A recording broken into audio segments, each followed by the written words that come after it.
ولقد جاءكم موسى بالبينات ثم اتخذتم العجل من بعده وأنتم ظالمون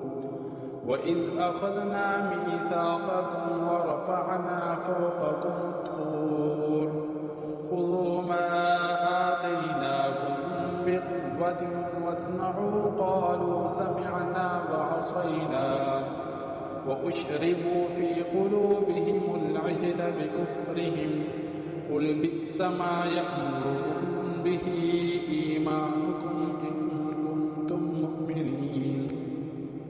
قل إن كانت لكم الدار الآخرة عند الله خالصة من دون الناس فتمنوا الموت إن كنتم صادقين